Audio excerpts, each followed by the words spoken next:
प्राचीन काल में भारत भूमि पर अनेक महान ऋषि मुनि हुए जिन्होंने अपने जीवन को मानवता और धर्म के कल्याण के लिए समर्पित कर दिया। उन्हीं में से एक थे महर्षि दधीचि। वे भगवान शिव के परम भक्त और अद्भुत तपस्वी थे।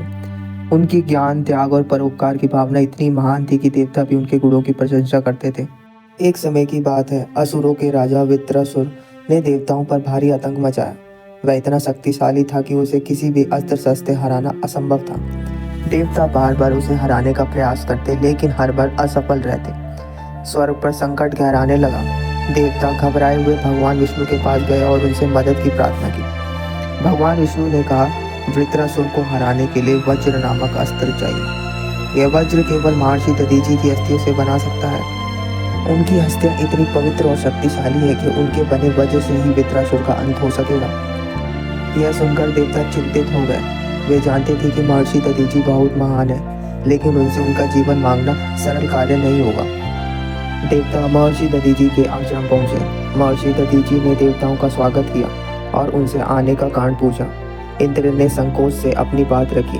महर्षि, हम असुरों के आतंक से परेशान हैं। वृत्रासुर को हराने के लिए हमें आपकी अस्थियां चाहिए।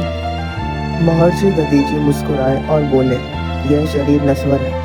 यदि इससे देवताओं और धर्म की रक्षा हो सकती है तो यह मेरे लिए सौभाग्य की बात होगी। मैं अपना शरीर त्यागने के लिए तैयार हूँ। महर्षि ने अपनी योग साधना से अपने प्राण त्याग दिए। उनका शरीर स्वेच्छा से छोड़ देना उनके महान तप और आध्यात्मिक शक्ति का प्रमाण था। उनसे इस अद्वितीय बलिदान ने देवताओं को चकित और कृतज्ञ कर दिया। महर्षि दधीचि की अस्थियां लेकर देवता विश्वकर्मा के पास गए। विश्वकर्मा ने उन अस्थियों से वज्र नामक शक्तिशाली अस्त्र बनाया।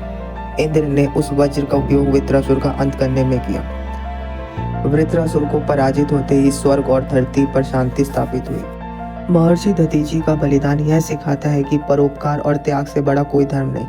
अपने स्वार्थों को छोड़कर यदि हम दूसरों के लिए कुछ कर सके तो यही सच्ची मानवता है। दधीचि की इस कथा ने यह साबित कर दिया कि त्याग और समर्पण से ही सच्चे धर्म की निभाया जा सकता है।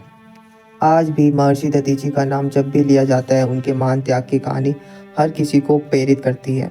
उनके बलिदान की यह गाथा हमें यह सोचने पर मजबूर करती है कि हमारे जीवन का उद्देश्य केवल अपने लिए जीना नहीं बल्कि दूसरों के लिए कुछ करना भी है।